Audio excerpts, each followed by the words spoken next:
the leaders. Will y'all stand real quick?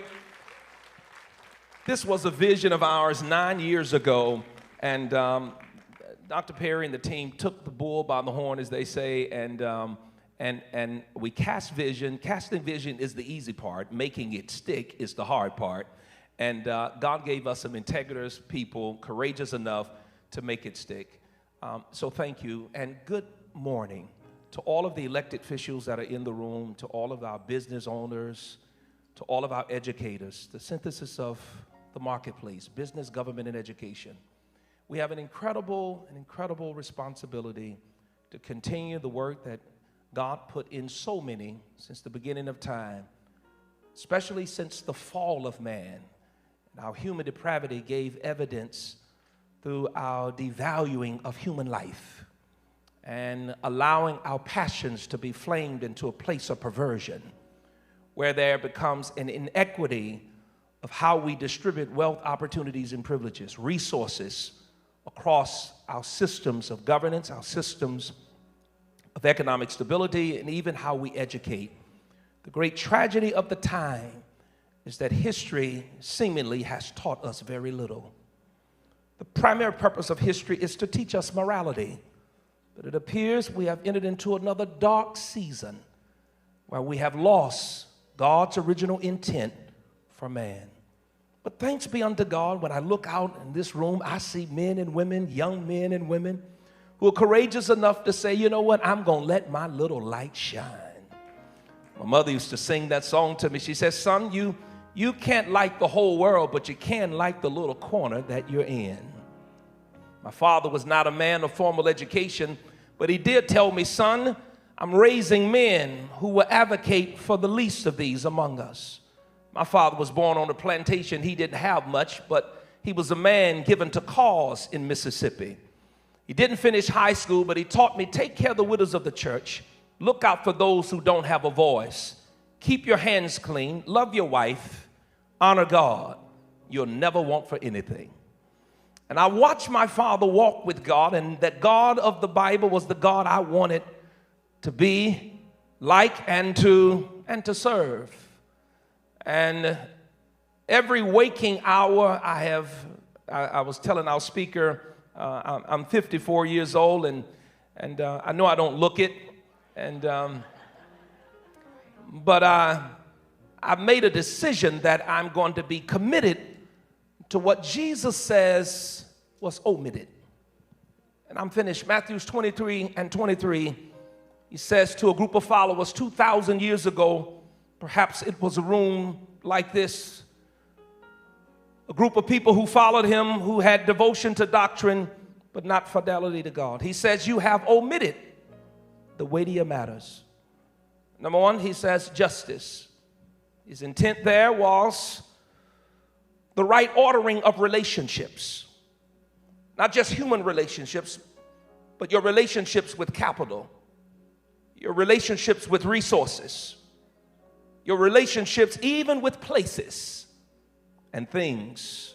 You've omitted the weightier matters. He says not only justice, but mercy. You're looking out, your care for the vulnerable. And then thirdly, he says faith. Your fidelity to God, not just doctrine. There's a population of so-called followers of Jesus who are devoted to doctrine, but not the God that's the God of love. And so there must be clarion voices who are given to both government and education, and even the private sector business, that will not allow our systems to enable what I call strongholds, things that lock us outside, and omit justice, mercy, and faith. Will you say that with me? Justice, mercy, and faith. Our God is a God of revelation. He's a relational God, but he's also a generational God. And he progressively gives us wisdom, knowledge as we go along. I pray that God will give us deeper revelation concerning justice, mercy, and faith. When I went to work for Rainbow Push, Reverend Jackson said to me, "Mark, that's nothing worse than an ignorant freedom fighter." Pay attention to the facts. Don't speak before your time. And I say that to all of us in the room. Emotion has its place. Rage has its place. Righteous indignation has its place. But there's no substitution for education. Not your own set of facts, the facts, data. It matters. Until United Excel, let us keep pushing forward. I don't believe the half has been told yet of where we're going. And I pray this model catches on to churches, to organizations around the globe, and we go further and faster. I see us in our future as a people, and we look much better than we do now. God bless you. Thank you, Dr. Perry. We're getting ready to hear our speaker, and we're going live. So as the camera may pan, please don't be asleep.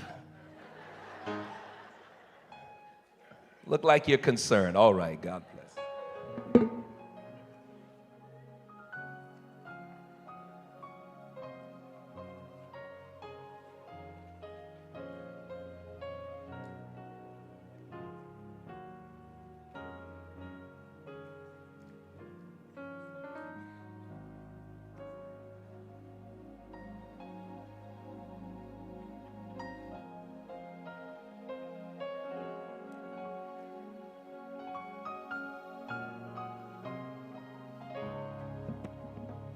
Good morning, good morning.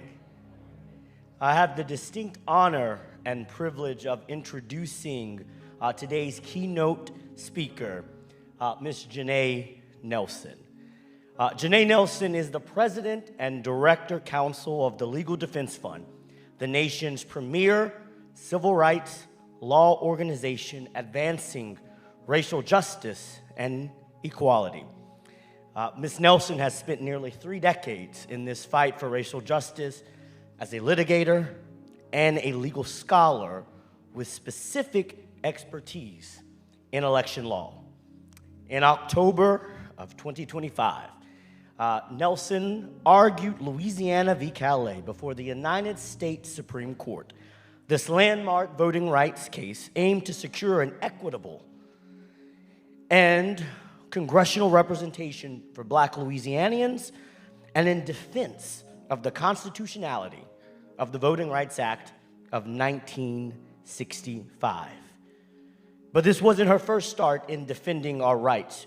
She was one of the lead counsels in Veazey v. Abbott, a successful federal lawsuit challenging Texas's voting ID laws, and the lead architect of the NUL v. Trump, which sought to declare the Trump administration's executive order banning diversity, equity, and inclusion training in the workforce place unconstitutional before it was rescinded.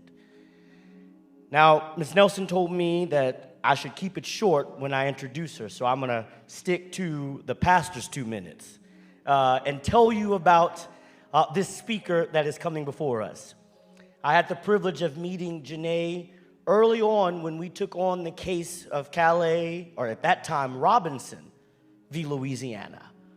Janae was a leader who believed in voting rights for Black Louisianians before people in this room believed it. She sought out and said, "We are going to come to Louisiana and ensure you have fair and equitable representation." And the work that she led along with her team is the reason Louisiana now has 2 majority-minority districts.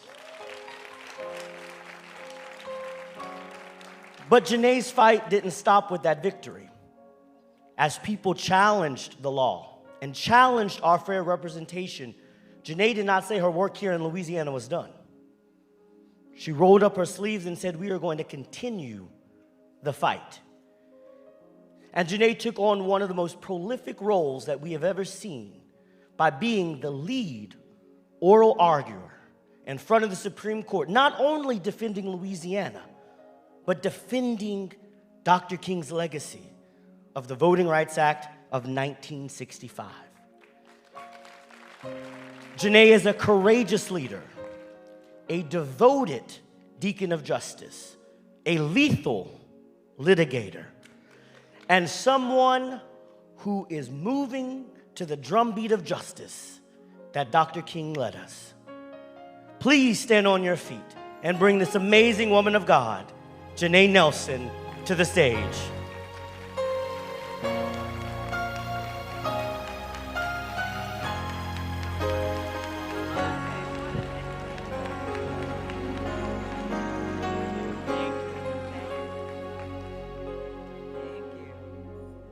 Now that's some kind of introduction. I'm going to bring you with me everywhere I go, Devontae. So good morning. Good morning. All right. And happy King Day. I cannot tell you how much I am so excited to be here with you this morning. Thank you again for that incredible introduction, Devontae. I greatly appreciate it. And Ashley, for your lovely words earlier. I've had the privilege of getting to know both Ashley and Devontae over the past 4 years as we have litigated 2 pivotal voting rights cases in Louisiana, building on a long history of work that the Legal Defense Fund has done in this state.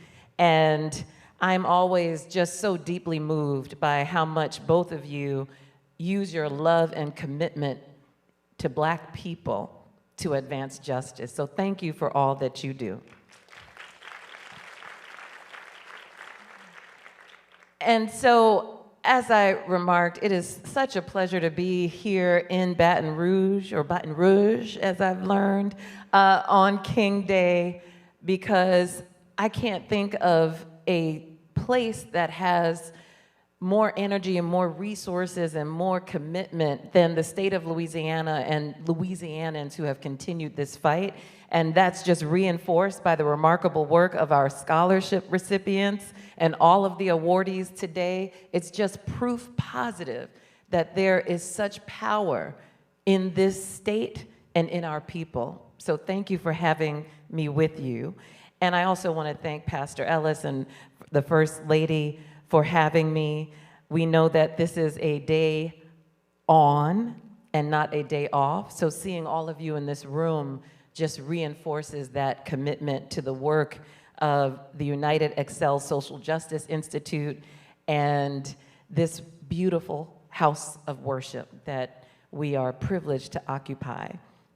I also want to thank the entire congregation of United Christian Faith Ministries for this invitation to spend my day on in celebration with all of you.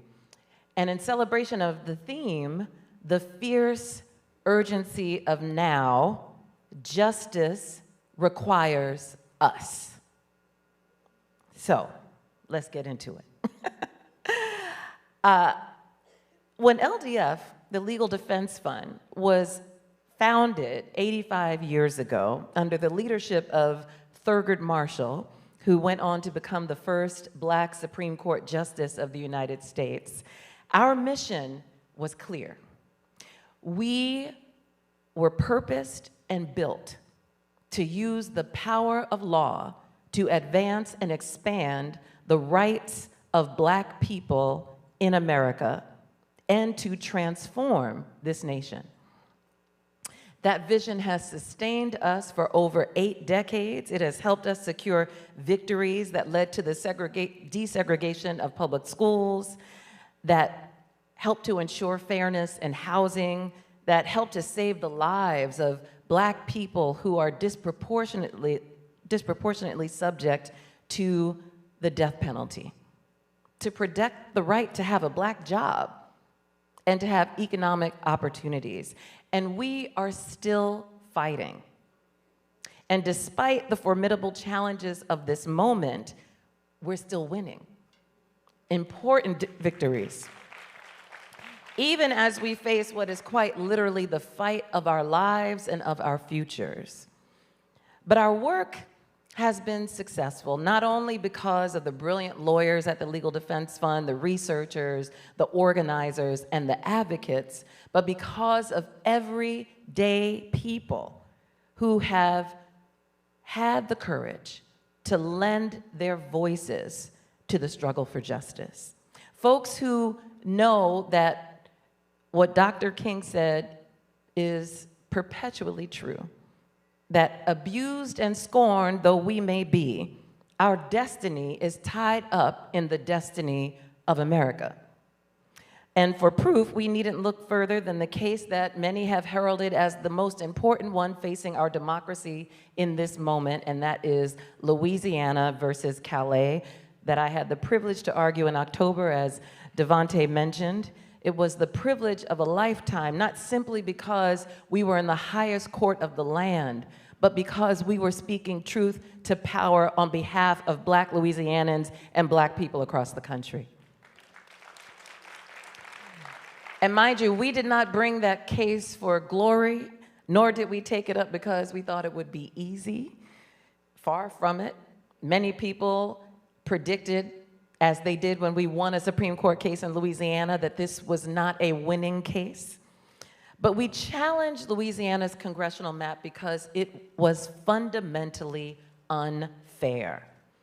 Even though, as you all know, Black people make up 1/3 of this state's population and have driven the growth of this state's population for decades now, we were only able to control 1 out of the 6 congressional districts until we forced the state through litigation and advocacy and persistence and mobilization to create a 2nd district, now occupied by Representative Cleo Fields. Thank you. Thank you for sticking with the fight, because Representative Fields has been at this for decades, and we are so grateful to you for your leadership in taking on that charge. We know that the discrimination in the maps in Louisiana, as Ashley said, is not just limited to congressional maps, but to state legislative maps, to school district maps, to judicial maps. And so we challenged all of that. And we fought alongside our courageous clients, the Louisiana Legislative Black Caucus and our co-counsel. We said to ourselves, as Dr. King said, now is the time to make real the promises of democracy. Now is the time to make those promises real. So we took the case all the way to the Supreme Court on behalf of Ashley Shelton's Power Coalition and the NAACP of Louisiana, and Dr. Press Robinson and Edgar Cage and Dr. Dorothy Nairn and Bishop Edwin Renee Soule and Dr. Alice Washington and Reverend Clee Ernest Lowe and Commissioner Devontae Lewis, Martha Davis, and Ambrose Sims. And I say their names because each and every one of them stood up to say enough is enough. They stood up to say that the time had come to take the fight for the right to fair representation for Black Louisianas into not just the halls of the state legislature, but into our federal Supreme Court. They stood up to demand an equal opportunity to decide who speaks for them and for their communities. And they stood up to make sure that Black Louisianans have an opportunity to attend good schools, to get quality health care, dignified jobs, and fair housing.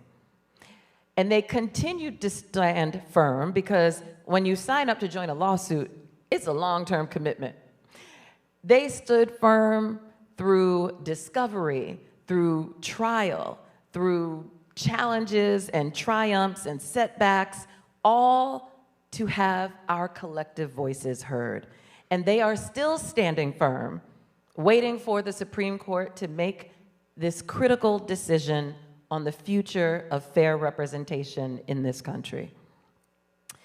They stood firm and stood up because they recognized that justice requires us. And us includes everyone, from Baton Rouge to Lake Charles to Shreveport to New Orleans to where I live in New York. It requires all of us. And right now, more than any other moment in our lifetimes, we have to remember that it is we, the people, who power the government. People power the government, not the other way around. And I know it's hard to remember that when almost daily we hear reports of a new norm being trampled or a hard-won right being denied or reversed. It's hard to remember that when the federal government orders the arrest and abuse of peaceful protesters, when it unleashes the military on our streets, when it deputizes thugs, white supremacists, unvetted, uncivilized, and otherwise unemployable cast-offs to deport hard-working immigrants without due process and to terrorize our neighborhoods. It's hard to remember that it is we, the people, with our hard-earned taxes, our votes, and our labor that power this government. It's hard to remember that when ICE's recklessness nearly suffocates a 6-month-old black baby with tear gas, when it blinds a 21-year-old protester, when it kills our neighbors like Renee Nicole Good in broad daylight and no one is yet held to account. So we know that this administration continues to undermine the right to vote because the right to vote is our accountability. It is our right to hold our representatives to account. So at every turn, they are trying to undermine it through manipulating district lines, through voter suppression laws, through intimidation and fear tactics, by telling us that there may not be elections because they know elections have consequences. And that is how we hold people to account. And all the while, it's not just this administration, the executive branch, our Congress, and our Supreme Court have enabled this overreach and this lawlessness. While programs for black farmers are being dismantled, federal civil rights enforcement offices are shuttered, and critical funding for Pell Grants and some of our HBCUs and Hispanic-serving institutions is stripped. In critical ways, Congress and our Supreme Court have outright abandoned their constitutional duty to be a check on this rogue administration. Yes. But my friend, power isn't theirs alone. Justice is not reserved for those who protect the status quo. Not only does justice require us, justice belongs to us. What does Proverbs 21:15 say? When justice is done, it brings joy to the righteous, but terror to the evildoers. Joy to the righteous, but terror to the evildoers. And they know that day is coming. Now, LDF's history is full of stories of everyday people who righteously took back their power and in turn helped to bring forth widespread transformational systemic change and, yes, justice. When a dentist in Houston, Texas named Lonnie Smith was barred from participating in a primary election in the 1940s for no other reason than the fact that he was black, he worked with LDF lawyers to get that unconstitutional rule overturned. And the victory in that case, to quote Thurgood Marshall, changed the whole complexion of the South. And he meant that literally. He meant that quite literally because in 1944, only 30,000 eligible black adults had registered to vote in Texas. And by 1956, just 12 years later, that number grew to more than 214,000 because of Lonnie Smith. And Reverend Oliver Brown had a 9-year-old daughter named Linda, a 3rd grader, who was enrolled at her local elementary school and wanted to go to a different one and was denied admission because she was black. And he refused to accept that his child would receive a subpar, substandard, second-class education. And the victory in that case, Brown versus Board of Education, which some of you may have heard of, that case through the commitment of that Brown family and many others in the consolidated cases that made up that Supreme Court landmark victory, broke the back of Jim Crow. That is the power that we have when we stand up. That case ushered in an unprecedented era of civil rights progress. Claudette Colvin, who we lost just last week at the age of 86, she refused to give up her seat on a bus at the young age of 15, a year before Rosa Parks did the same thing. And between the two of them, they instigated the Montgomery bus boycott, a 381-day boycott that also brought Jim Crow to heel. And at the height of the civil rights movement, teenagers like Bruce Boynton and Hamilton Holmes and Charlene Hunter Galt lent their names to lawsuits and put their bodies on the line. And as a result, they successfully integrated colleges and opened up bus terminals and public accommodations that had long been closed to us. And it wasn't just the plaintiffs in these lawsuits. There were hardworking factory workers, police officers, firefighters, electricians, engineers who risked their careers to demand fair treatment for Black people in the workplace that helped to establish the legal precedent that we still use today, Title VII, and other laws that help to hold employers accountable. They brought justice into the legal system through legal codes and court wins, through activism and advocacy and plain old determination. I share these stories to illustrate how at every step in the long march toward progress, it is we, the people, who have served as drum majors and foot soldiers, as our creatively speaking performance just reinforced today so beautifully. So the moral arc of the universe has only bent towards justice because everyday people grabbed a hold of it, planted their feet, and stretched it. Dr. King was indeed an icon, a visionary leader, and a strategist. And I think it's important in this moment to underscore that he was a Nobel Peace Prize winner, recipient. He didn't have to borrow anybody else's award. He earned it on his own. But I digress. Dr. King was also a person like you and me, who harnessed his individual power to build coalition and foster collective action that would change the course of history. He believed in the power of ordinary people to do extraordinary things. And I hold that same belief, and I hope you all do too, because we all have something to contribute to our communities, to our own destiny. We have a role to play in making our multiracial democracy work and in making this country fairer, freer, and better. Justice requires us, and us is everyone. And those stories that I told of fearlessness and sacrifice and perseverance are not just ones from the history books. Every single plaintiff that we represent in challenging the unfair maps in Louisiana, in Alabama, in Mississippi, in Arkansas, are bending the arc.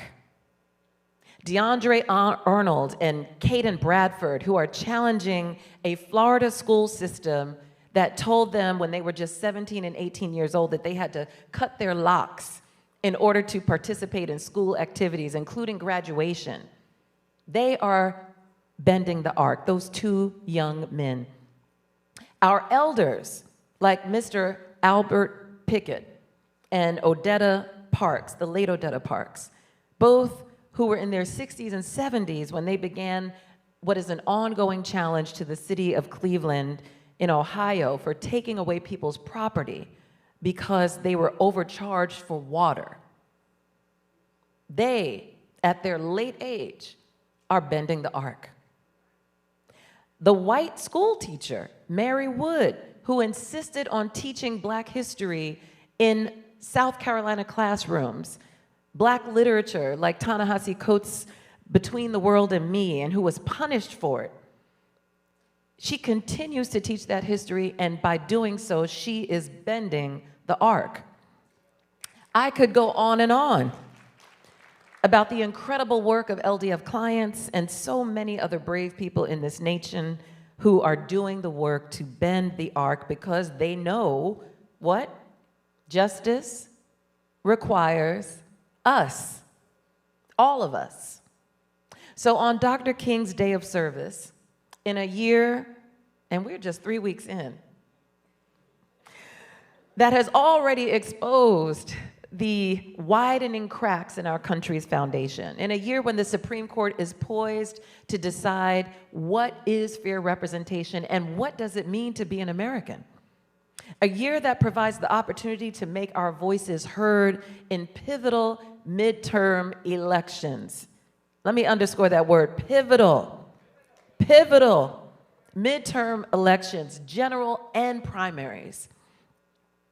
I encourage all of us to channel the strength and courage of those upon whose shoulders we stand and raise our voices, to be absolute and resolute in the face of lawlessness, to remain faithful to our intention to build a better future than the world we inherited, a truly equitable future for Black people where power is shared, dignity is sacred, and thriving is the standard. The crisis facing our democracy, which is not one of our own making, let's be clear, is still ours to help solve because we stand to lose the most. And I know we are tired. My sister Ashley talked about it. We are tired. We are tired of saying, I told you so. We are tired of building a nation without receiving due credit. We are tired of an America that would rather self-destruct than look inward and change. But the fact of the matter is that the opportunity we have before us, not to just save our democracy, but finally to shape it into one that deserves our allegiance. It's a group project. It's a group assignment, and it is past due. It is time for us to link arms with each other, with allies, and even with strange bedfellows who may only be with us for part of the journey, because justice requires all of us. And we must never cede the power of our voices to those who would profit from our silence. So what does that mean in real terms? It means that for those who can vote, you must, in every election, local, state, and federal. Every election is a choice for the future.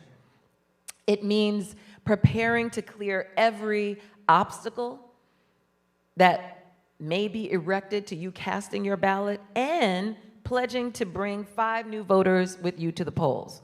So I know everyone who's eligible in this room must be registered to vote. So I'm not talking to you. I'm telling you to go and reach beyond your nearest circles, to go into communities, to get what we call low propensity voters and sign them up and help them get to the polls because our futures are on the line.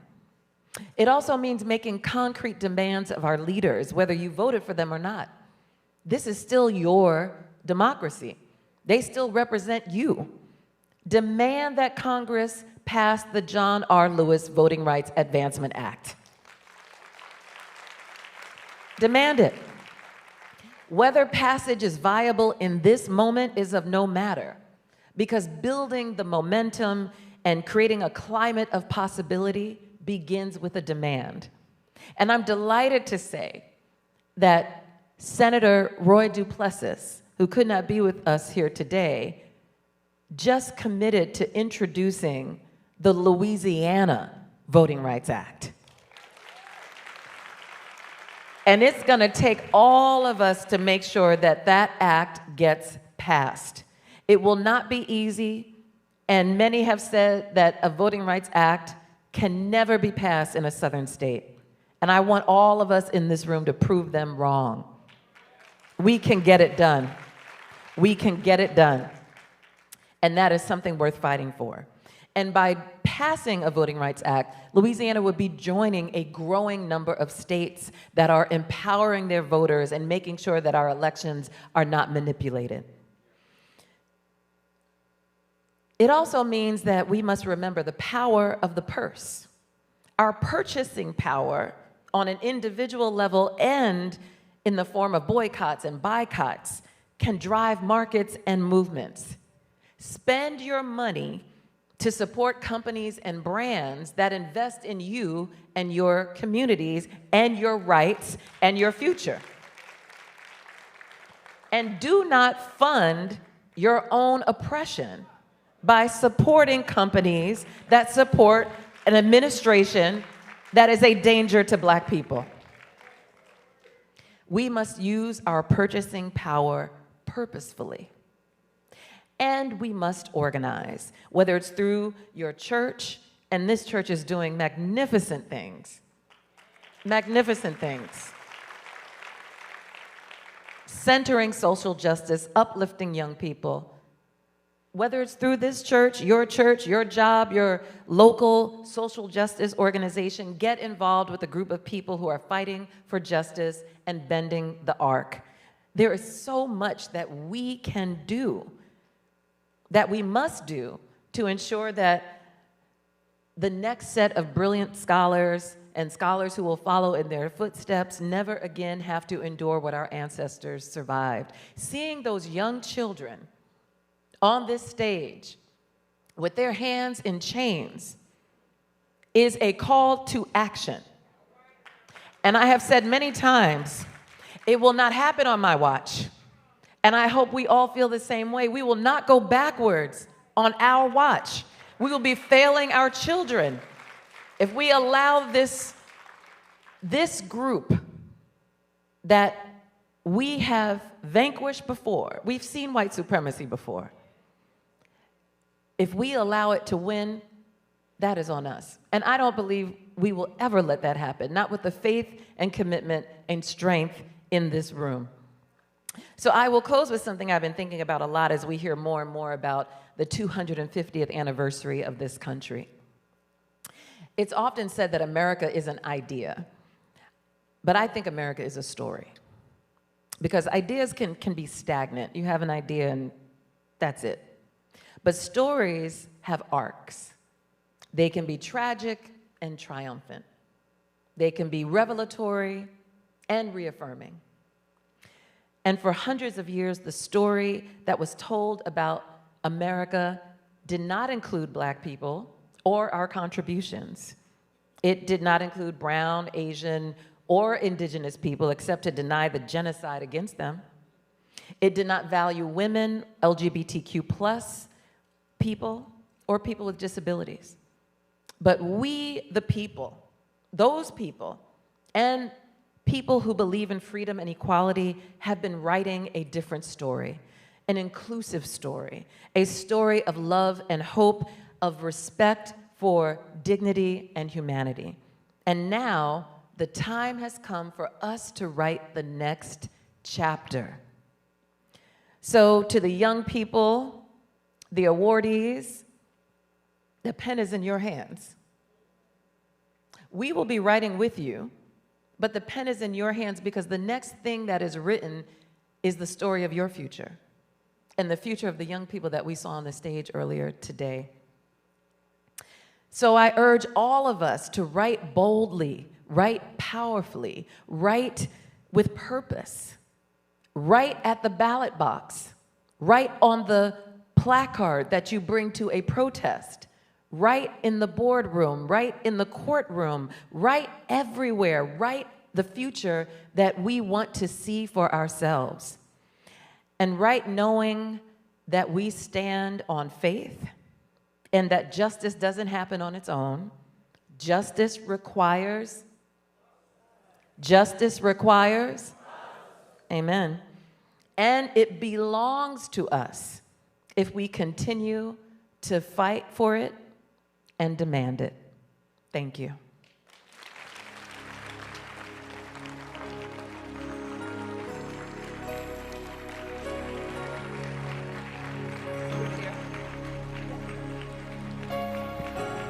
Give it up for our speaker.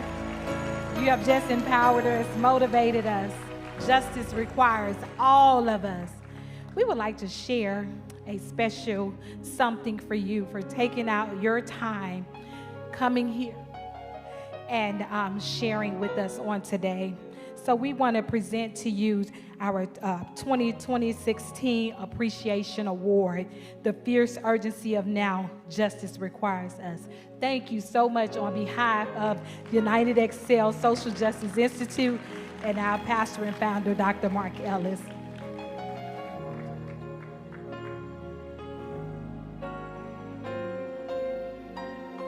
And really quickly, I would like to invite our scholarship recipients back up and let's take a picture with Attorney Nelson.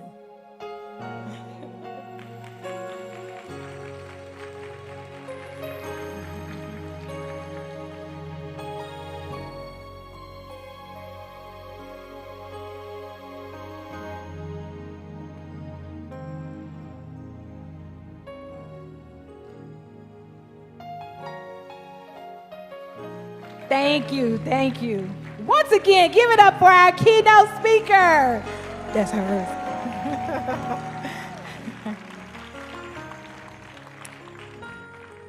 Next, without further ado, we are going to recognize some amazing people here in the city of Baton Rouge who are doing some amazing work.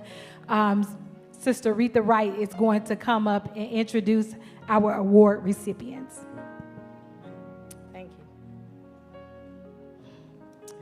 Each year, United Excel, we search the community for those people that we think that are paving the way, and we call those younger generation our Emerald, and we call the fast forward and one our Torchbearer. And today, our first award goes to Ms. Kalina Walker.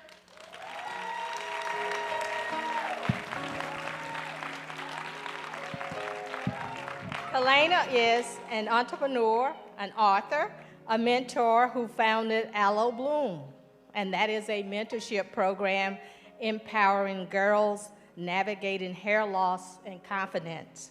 She is the author of Bald Truth and is developing a children's book centered around on self-love and identity.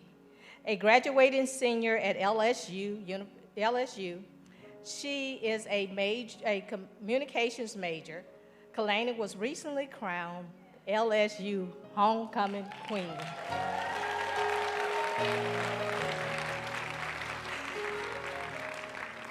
She founded the campus Bible study, God's Ambassador, with over 200 members and has earned the Dean's Honors List multiple times during her journey. Kalina Walker.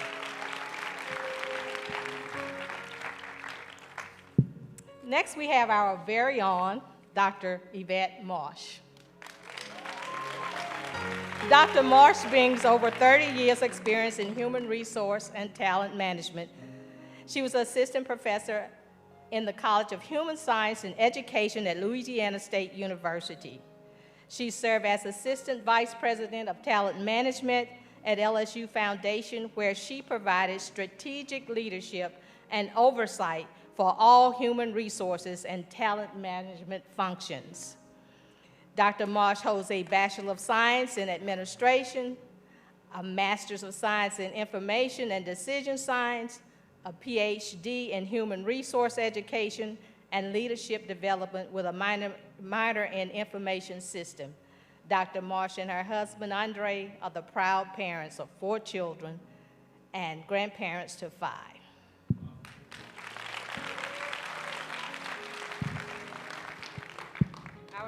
Our next award goes to the 100 Black Men of Metro Baton Rouge. It is a nonprofit organization dedicated to empowering African Americans, males, and embracing leadership responsibility and guidance within their communities. As a catalyst for positive change, they strive to empower youth to reach their full potential through the maximization of resources that foster achievement in education, economic growth, and community development. Their initiatives organized around 4 core areas: mentoring, education, health and wellness, and economic development. That includes ACT prep, STEM robotics, health and wellness initiative, the Wise Guide Young Investors Academy, and financial literacy education. Accepting the award is the president, Mr. Andre Harmon.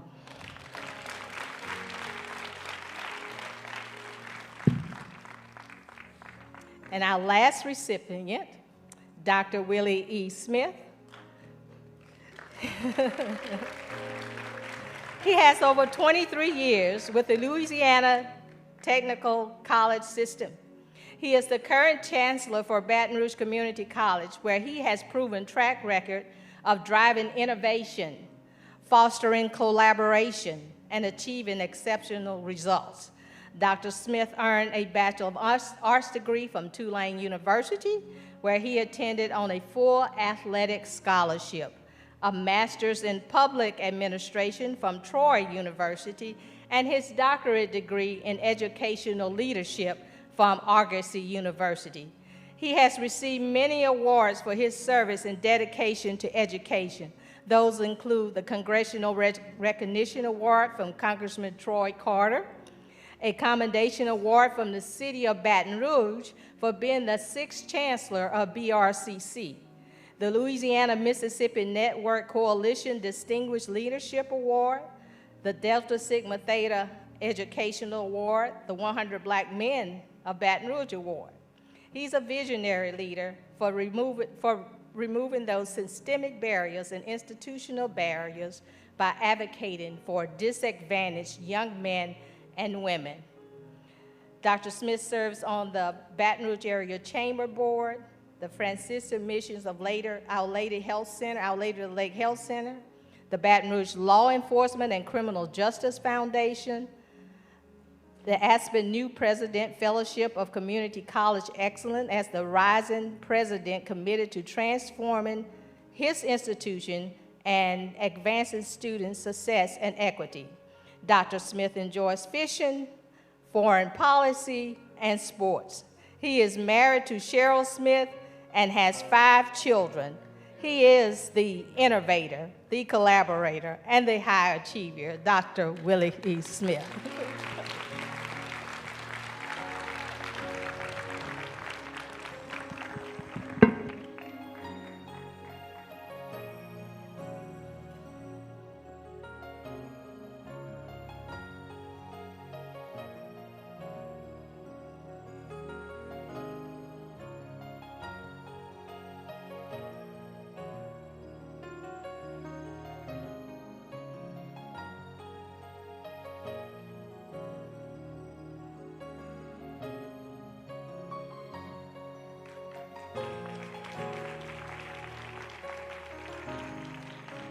Give another applause for this, the outstanding work of the leaders in our community. They definitely deserve it.